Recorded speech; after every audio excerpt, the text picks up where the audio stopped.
오래전부터 그 성경의 저자 입장에서, 하나님의 입장에서 성경을 한번 이렇게 조명하려고 노력하고 있습니다. 이 시대에 대표적인 그런 한국의 장편 소설은 토지 아니면 태백산맥 이런 것들이 정말 많이 읽혀지고 여러분들 좋아하시죠? 왜 그런 소설을 썼는지, 그 소설의 정말 중심이 무엇이고 무슨 얘기인지를 정확하게 알려면 사실 그 저자에 가서 물어보는 것이 가장 정확합니다.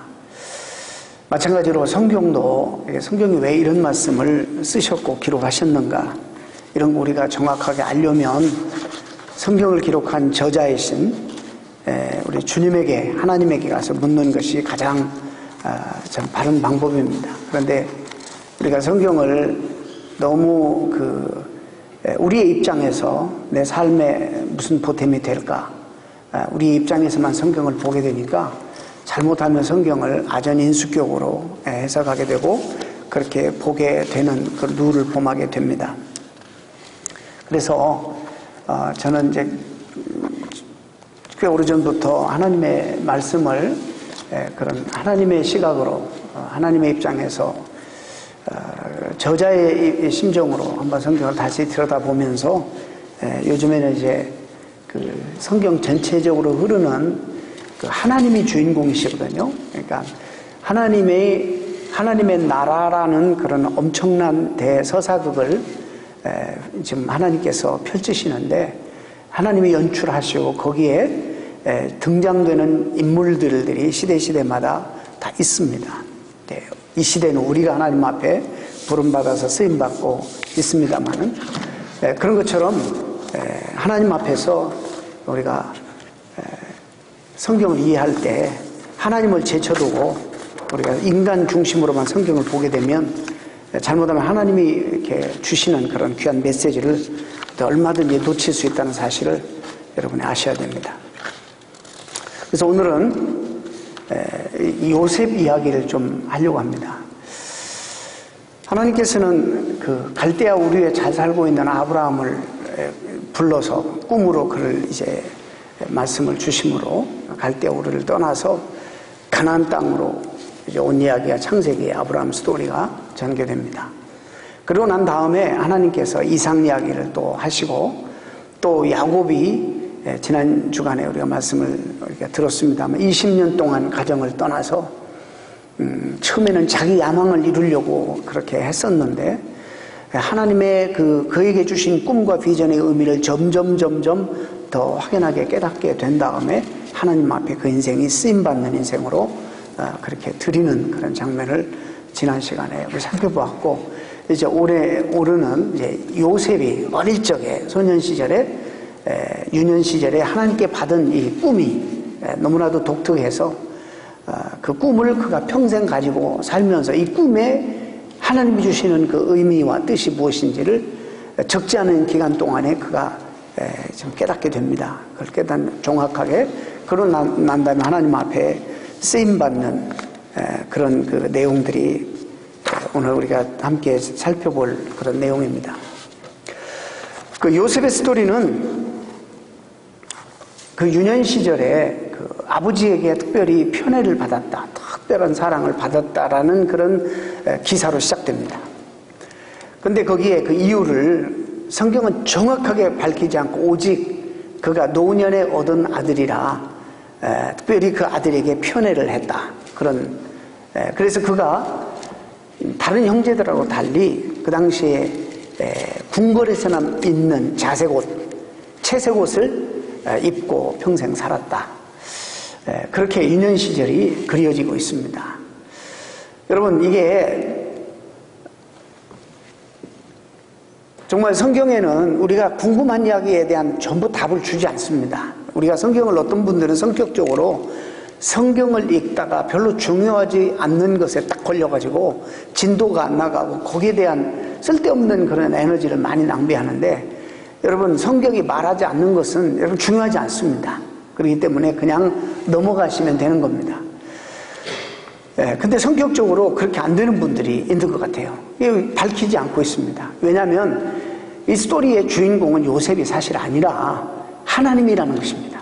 하나님이 그 한 사람에게 꿈을 주어서 그 꿈이 어떻게 이루어지고 있는지를, 하나님이 어떻게 그 상황 속에서 이 사람을 그 하나님의 어마어마한 그 꿈을 성취시키는가, 하나님에 대한 이야기지 사람의 등장은 합니다만은 사람의 이야기가 엄밀한 의미에서 아니라는 사실입니다. 그렇기 때문에 왜 하나님이 그것을 성경을 통해서 기록했는가, 왜 요셉만 편에 사랑을 받도록 했는가, 가정교육에도 별로 좋지도 않은데. 근데 가만히 보면 노년에 얻은 아들이 요셉뿐만이 아닙니다. 요셉보다 나이가 더 어린 베냐민 12번째, 요셉은 11번째 아들이에요. 근데 12번째 아들, 특히 같은 배에서 태어난 라헬의 사랑하는 아내를 통해서 얻게 된 12번째 아들 막내가 있어요. 베냐민. 얼마나 이 귀한지요. 이 아들을 출생하기 위해서 산고를 견디지 못해서 이 베냐민을 낳다가 라헬은 죽습니다. 그러니 야곱이 얼마나 애틋하게 돌보고 사랑해야 되겠습니까? 그런데 왜 그 베냐민이 사랑했다라고 하지 않고 야곱을 그렇게, 요셉을 편애했다라고 이렇게 표현했는지 그 내용도 우리는 알 수가 없습니다. 단지 그냥 성경은 야곱이 요셉을 편애했다. 그리고 오늘 본문에 그가 17살이라고 나옵니다. 근데 또 한 표현이 나오는데, 형들이, 나이도 많은 형들이, 이제 루벤 같은 형은 굉장히 나이가 많을 거 아닙니까? 11번째 아들이니까. 그런데 형들의 실수나 허물을 늘 아버지에게 들랑거리면서 고자질하는 바로 요셉으로 표현됩니다. 그러니까 이게 하여튼 형들의 지긋지긋하게 미움과 시기와 질투를 받을 만한 그런 그 짓거리들을 하면서 사실상 유년 시절을 지냅니다. 근데 어느 날 보세요. 또 채색 옷을 입혔다라는 말은 그 당시 아들들이 종들과 함께 다 가서 양을 치는데 노동을 거의 하지 않았다라는 그런 사실을 우리가 예측할 수 있습니다. 다른 아들들은 작업복 입혀가지고 나가서 양들 치고 노동을 하게 했는데 이 아들은 채색 옷을 입혀가지고 곱게 귀하게 끼웠단 말입니다. 이러니 다른 형제가 미워하지 않겠어요? 여러분 자녀들 그렇잖아요. 누구 둘 주고 누구 하나 주고 그러면 이게 가만히 있습니까? 아이들이? It's not fair 이러면서 당장에 덤벼들잖아요. 지금 그런 정황입니다. 다른 애들은 다 작업복, 냄새나는 작업복, 입었는지 안 입었는지 관심도 없으면서 이 아들에만 왕궁에서 입히는 자색 옷, 채색 옷을 딱 이렇게 입히니까 누가 봐도 이것은 편애하는 거, 누가 봐도 이건 가정교육상 좋지 않아요. 그리고는 조그만 게 어린 것이 맹랑하게 조금만 무슨 일이 있으면 가서 고자질하는 거예요. 이게 지긋지긋하게 미운 짓만 하는 거 아닙니까? 근데 어느 날 아버지가 헤브론에서 저 세겜까지 심부름을 시키는 거예요. 형제들이 잘했는지.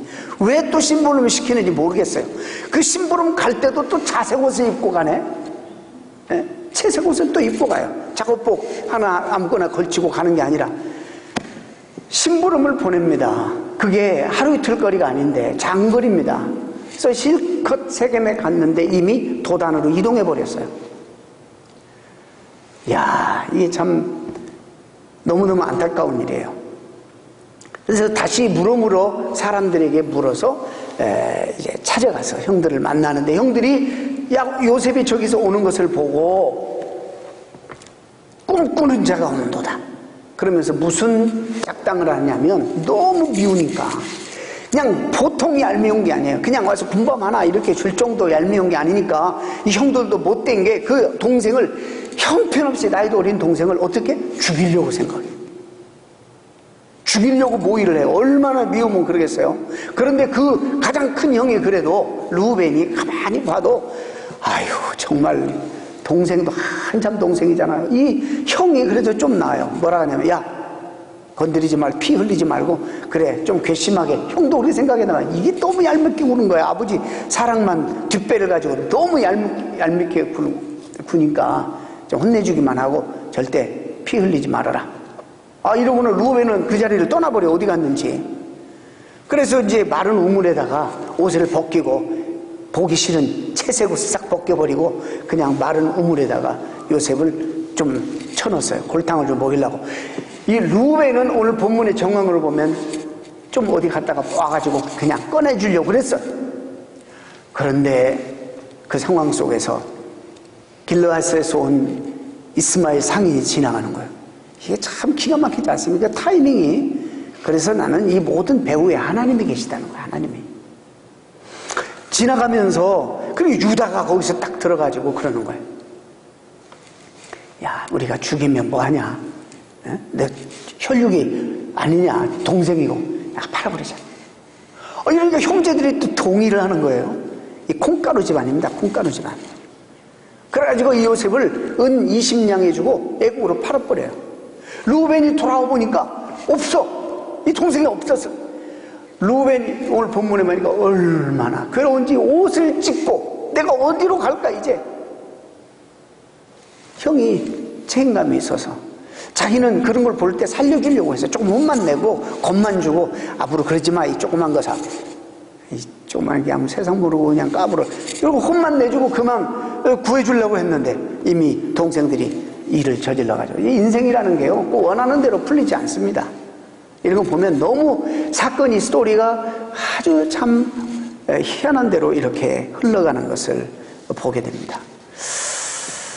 그래서 애굽에 갑니다. 애굽에 가서 노예 생활을 13년 하다가 이제 다 중략합니다. 여러분 다 아니까 스토리를. 죽도록 고생합니다. 죽도록 고생하고 감옥에도 갇히고 누명도 쓰고 죽도록 고생하다가 이제 애굽의 총리 대신이 됩니다. 이야, 인간 승리입니다. 인간 승리. 저 가나안의 변두리에 살던 한 사람이 정말 그 당시에 세계를 대표하는 애굽 나라의 제2인자가 되는 거예요. 이게 인간 승리 아닙니까? 네. 우리가 성경을 보게 되면 이걸 부러워하는 거예요.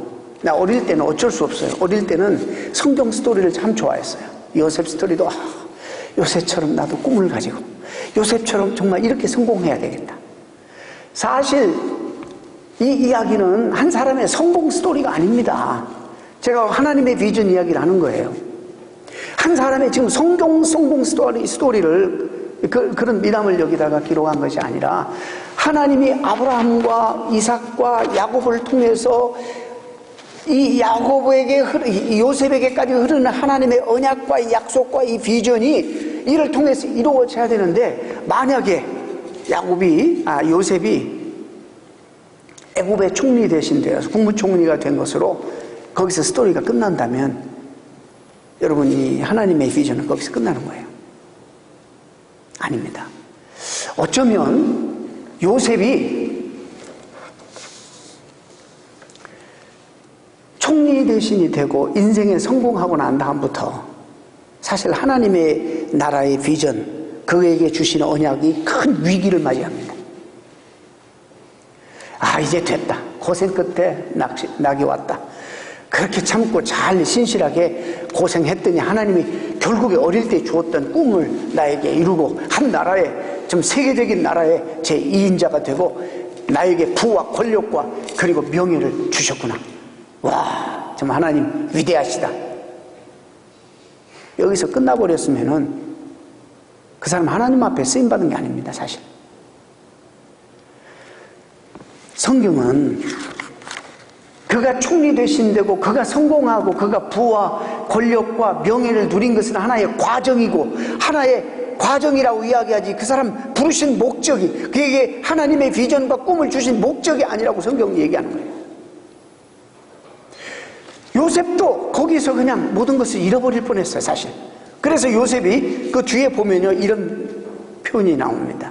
요셉이 결혼을 애굽에서 하는데 누구하고 결혼하냐. 물론 물리적인 어떤 강요도 있었고 그곳에서 정착하고 살려면 그런 요구도 필요했을 것입니다. 그러나 누구하고 결혼을 하면 애굽 여자하고 결혼하는데 그 애굽 여자가 누구냐면 애굽의 제사장 딸이. 이 하나님의 백성이 그럴 수 있는 겁니까? 그리고 이름도 애굽 이름으로 바꿔요. 좋아요. 물리적으로 그런 강요도 받을 수 있습니다. 또 그곳에서 정착하고 살려면 그럴 수도 있습니다. 또 아들을 낳아요. 첫 아들 이름을 므낫세. 과거에 아버지 집에 과거에 있었던 어린 시절에 있었던 모든 과거의 상처들 기억에서 지워버리겠다. 다 잊어버렸다. 이런 뜻입니다. 또 두 번째 아들을 낳는데 에브라임. 이 에브라임은 내가 이제 애굽에서 번영을 이룰 것이다. 자, 이게 무슨 말이냐면 한마디로 우리가 요약해 보면 과거에 있었던 모든 것을 다 잃어버리겠다. 이 속에는 어쩌면 하나님이 그에게 주신 아직도 선명하게 이해하지 못하는 그 꿈과 비전까지도 다 잃어버리겠다. 그리고 이제는 이집션 드림, 이 아메리칸 드림만 우리가 이루면 되겠다라는 생각에 하나님 그 때문에 우리를 부른 게 아니거든요. 하나님 그 때문에 요셉을 부른 게 아니거든요. 요셉이 해야 할 일이 있습니다. 그가 총리 대신에 되어서 이제부터 그가 그렇게 하나님이 높이시고 올리신 것은 이 비전의 사람이 되어서 이 비전을 성취하는 사람으로 준비시킨 거고 연단하신 건데 이제부터 그 삶을 살아야 되는데 그런데 거기서 만족하면 되겠습니까? 하나님이 개입하십니다. 개입하시는데 요셉에게 가장 큰 상처를 입히고 평생 따라다니는 치유되지 않는 상처 뭐죠? 형제들을 하나님께서 그 역사의 무대에 등장시켜요. 요셉 앞에 딱 등장시키는 거예요.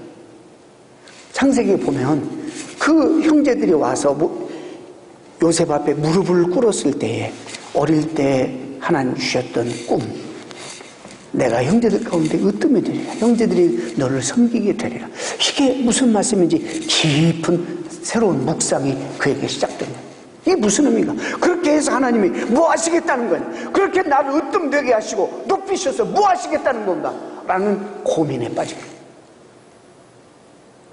그래서 그는 보세요. 오늘날 성공하면, 오늘날 높은 지위에 오르면 사람을 무시하고 그걸 가지고 행세하고, 여러분 그런 사람이 얼마나 많습니까? 그래서 우리 잘 들으셔야 돼요. 이 아메리칸 드림을 이루어서 뭐 하실 건데 여러분? 하나님이 여기까지 여러분 불러주셨어요. 여러분이 지금까지도 뭐 이룬 거 많이 없다고 하실 분도 많지만 조금이라도 이룬 것이 있다면 이게 누구 때문이에요? 하나님의 은혜예요. 하나님의 은혜. 그럼 하나님이 왜 여기 불러서, 하나님이 왜 여러분들에게 이런 지위를 주시고, 왜 여러분에게 이런 부를 주시고, 왜 이런 명예를 하나님이 주시겠어요? 이유가 뭐예요? 뻑이라고? 불쌍한 사람, 가난한 사람, 나보다 낮은 사람 무시하라고? 그런 게 아니잖아요. 왜 그러셨어요? 왜 여러분은 아메리칸 드림을 가지고 와서 여러분이 가운데는 어느 정도 이루신 분도 많고, 목사님 택도 없습니다. 저는 아직. 그런 분도 계실 것이고,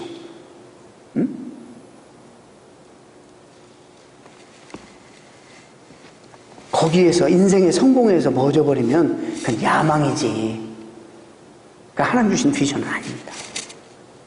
요셉에서 우리가 성경을 요셉의 스토리 읽을 때 저 변두리에서 이렇게 고생하다가 인간 승리 잘 참아냈더니 국무총리가 되었다. 그건 성경이 얘기하는 게 아니에요. 사실 하나님이 그걸 우리에게 보여주려고 하는 게 아니에요. 그걸 깨달은 요셉은 무조건 상처가 있지만 무조건 조건 없이 형제들을 용서합니다. 파스칼은 팡세에서 구약의 인물 가운데 예수님을 대표하는, 예수님 가장 닮은 사람이 요셉이고 그 요셉의 삶은 예수님을 예표하는 삶이다 이렇게 말했어요. 맞아요. 그는 구원자로서 하나님이 왜 먼저 형제들보다 그 이방 땅이지만 미리 그곳에 보내셨는지를 알아요. 깨닫잖아요. 그 형제들에게 형님들이 그런 게 아닙니다. 하나님의 미리 나를 이곳에 보내셨습니다. 이렇게 고백하잖아요. 그도 사람인데 평생 자기는 사실상 어릴 때 하나님 주신 꿈 때문에 물론 좀 자랑 좀 했지. 자랑했어요.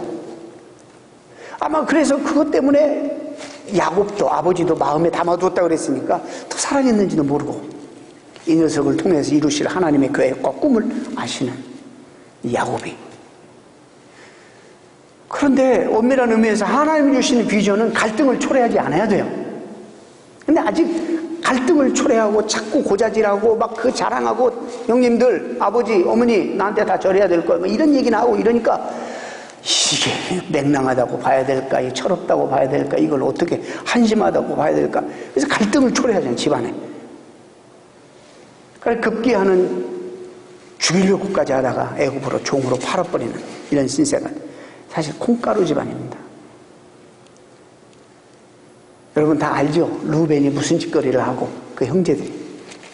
근데 요셉이 이제 이 야곱의 12 아들은 이스라엘 나라를 대표하는 이제 그 민족을 대표하는 지파 대표들이에요. 아시겠어요? 이들은 장차 세우실 하나님의 나라를 대표하는 초석들이에요. 이스라엘 나라만이 아니라 뉴 이스라엘, 우리가 믿음의 가정들 이 세계에 이 전체 세계를 회복하시기 위한 하나님의 그 하나님 나라의 계획의 초석이 되는 사람들이에요. 이 사람들. 언약 공동체, 언약 공동체. 근데 지금 이들이 콩가루 집안이에요. 콩가루. 바로 요셉은 그 깨어진 관계, 그 가정의 콩가루 같은 그 가정에서 이것을 지금 언약 공동체로 다시 치유하고 회복하고 세우는 일에 쓰임만 무조건 품고 용서합니다. 끌어안고 울고 불고 정말 만나서 그 13년 만에 13년 더 걸렸겠죠. 10수년 만에 만났으니 얼마나 또 반갑기도 하겠어요. 그리스도의 마음을 가지고 조건 없이 여기서 사실 은혜의 실천이 요셉이 하는 거예요. 주님만이 하나님만이 하실 수 있는 조건 없이 받을 자격이 없는 자들에게 무조건 베푸는 하나님의 호의, 이 은혜를 실천하는 거예요. 그래서 그 공동체를 다시 언약 공동체로 회복하는 거예요. 따라오십니까 지금? 요셉도 성공해가지고 애굽에서 이집션 드림을 가지고 좀 떵떵거리고 살려고 그런 마음도 있었을, 그런 유혹도 있었을 거예요. 근데 하나님이 그 순간에 그 앞에 형제들을, 가장 자기에게 상처를 주었던 장본인들을 딱 앞에다 대니까 요셉이 옛날에 생각이 나는 거다. 그래서 성경에 보면 그 꿈을 묵상했어요. 하나님이 왜 자기를 먼저 애굽으로 보내셨는지, 하나님이 무슨 비전, 하나님 나라를 위해서 어떤 역할을 하라고 부르셨는지. 그래서 용서할 뿐만 아니라 그들을 품습니다. 자, 야곱이 죽고 난 다음에 형제들이 또 놀래가지고 아직도 두려워서 요셉에게 바짝 엎드리더니 요셉에게 뭐라고 하냐면 우리를 종삼으라고. 이들이 생각할 때에 아버지가 계실 때는 아버지 때문에 용서했지만 아버지가 세상을 떠났으니까 이제는 복수하겠지, 보복하겠지, 이런 생각을 한 거예요. 이 은혜에 대해서 모르는 거예요. 양심은 있어서 이 형들은 알아요. 자기들이 동생에게 무슨 짓을 했는지를. 그럴 때 요셉은 또 기가 막힌 거예요. 또 기가 막힌 거예요. 형들을 또 끌어안고 또 울어요. 두려워하지 마세요. 두려워하지 마세요. 자기의 철저한 희생을 통해서 우리 모든 믿는 백성들을 구속하시고 용서해 주신 그리스도를 먼저 자기 희생을 통해서 형제와 가족을 구원하는 이 모습을 통해서 보여주는 요셉의 삶이 우리가 여기서 볼 수 있는 거예요.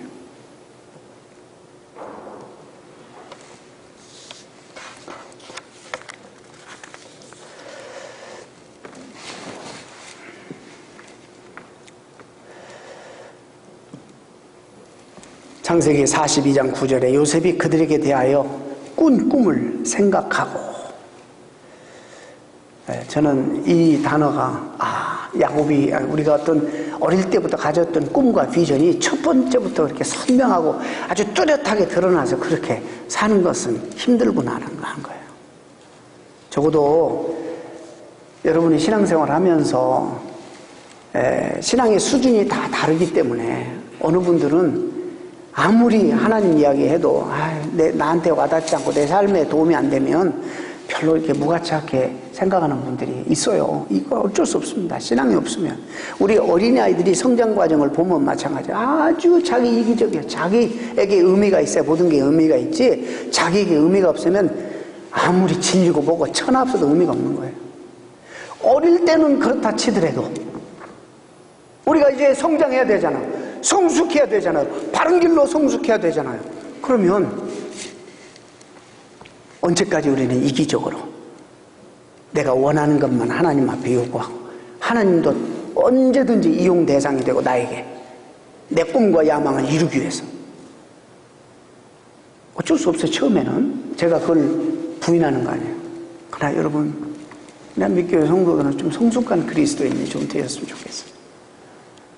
네, 그래서 이제 하나님 앞에 내가 어떻게 쓰임받을까? 하나님 나에게 주신 부름과 이 비전과 꿈이 도대체 무엇일까? 내가 어떻게 그 한평생 하나님 앞에 그렇게 쓰임을 받을까? 이런 것들을 가지고 사실상 고민하는 성도들이 되어야 됩니다. 요셉은 진정한 리더가 되는 길이 무엇인지를 보여주죠. 자기에게 주어진 고난과 능력을 통해서 사람을 살리는 데 사용합니다. 내가 가지고 있는 고난, 내가 가지고 있는 물질, 부, 명예 이런 걸 가지고 사람을 누르고 사람을 무시하고 사람을 괴롭히고 이런 대로 쓰지 아니하고 그 성공을 가지고 뭘? 사람을 살리는 데 사용한다는 거예요. 이것이 하나님 주신 비전이에요. 결국에 구속사의 주역들인 이 이스라엘을 대표할 만한 하나님 나라의 초석이 되는 70명의 가족 전원을 잠시 이집트로 이제 구원합니다. 이것이 바로 사실 이집트에 들어가게 된 배경입니다. 이집트에 들어가서 430년 동안 이스라엘 백성들이 살다가 그 다음에 어마어마한 그 자손들이 많아져서 430년 후에 이집트에서 나오는 것이 출애굽입니다. 출애굽.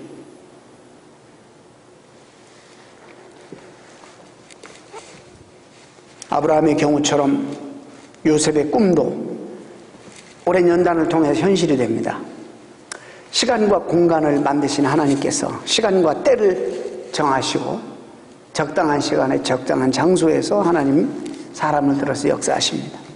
또 세상의 모든 기회를 손에 쥐고 계시는 분이 하나님이십니다.